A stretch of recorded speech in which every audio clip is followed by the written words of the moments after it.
but today I'm going to talk to you kind of about what I describe it as is the binaries of the provocative versus vulnerability. So I'm just going to get going. Within lens practice, there's a huge range of different elements that we look at as artists. But today I want to talk about the view of the binaries of provocation and vulnerability within lens-based media. On their own, they're probably words that you recognize. Google defines provocation or provocative as causing anger or another strong reaction or emotion, especially deliberately, with the antonyms, so the opposites, being soothing and calming. I'm going to ask you all to take a mental note of what I've just said so that I can get onto this later. It then defines vulnerability as the quality or state of being exposed to the possibility of being attacked or harmed, either physically or emotionally, with the antonyms, the opposites, being immunity or impenetrability. Once again, please take a mental note. So why am I talking about them together if they're opposites? Great question, thank you for asking. Well, today I want to talk about challenging that idea of these as binaries. I would also like to say I am non-binary, so this is probably a very biased approach of me looking at things as a very non-binary approach, but I hope through talking that I will also let you all have a non-binary approach to looking at art and to looking at your general worldview. To begin, I want to properly introduce myself. My name's Charlie. I know I've already said this bit, but I'm going to get onto it anyway. I'm a queer, trans, poly, crip artist, but I prefer the term nonsense maker because I feel like it describes who I am a lot better. If you're unfamiliar with any of the terms I've used, I'm here to remind you that Google is free and doesn't require any emotional labour from my behalf. But in essence, my work has always been described as lovingly by friends, lecturers, teachers, nearly everyone who's seen my work as provocative. And I really don't know what that means. I know I've just defined it, but in regards to my work, I focus mostly on queer and trans intimacy as a disabled polyamorous person navigating the world, navigating relationships, navigating intimacy.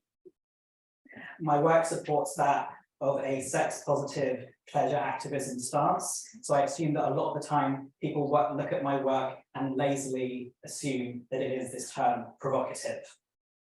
But that's not why I create work like that.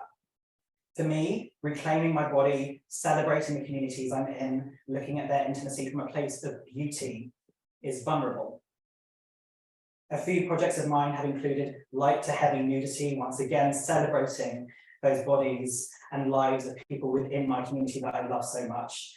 And at the time, I received both outcries of joy and celebration from my community, as well as concern, usually from older creatives or members of my community, who were worried about this exposure of naked bodies or the beauty of the interaction within romantic intent and the way that people would respond to this.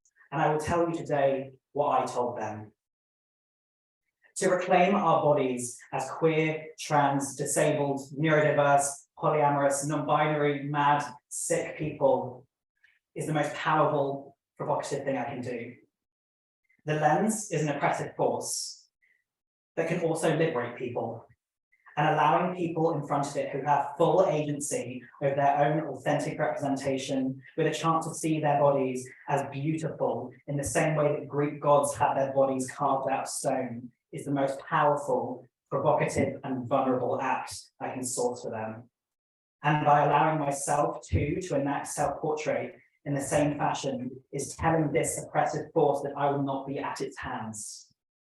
I will not be at the hands of someone who does not know how to represent me or my community. And in this case, my vulnerability is not only necessary, but it is powerful and it's provocative. For queer and trans people specifically, in lens-based practice, we often get overlooked in regards to our own representation. To this day, there is still not an accurate trans storyline that is broken into mainstream. I haven't got there yet. Just sometime. Let's get through uni first, it's a whole thing.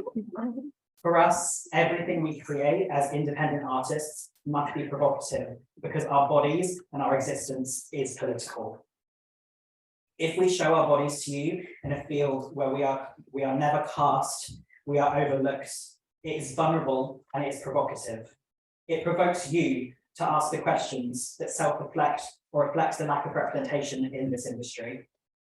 By calling back to the definitions I spoke on earlier and asked you to think about, as provocative, the opposite of soothing and calming, I ask you to understand that speaking from experience, representing trans bodies, trans intimacy, trans joy, trans peace, the way that we are and the way that we love each other is the most soothing experience, celebrating our joy that I can provide to my community, while still being provocative. And within our vulnerability, in the same form of representation, we are impenetrable. We are strong in an industry who won't let us show you who we are. I ask you finally to re-reflect on those meanings for you. What provokes for you? What does it provoke?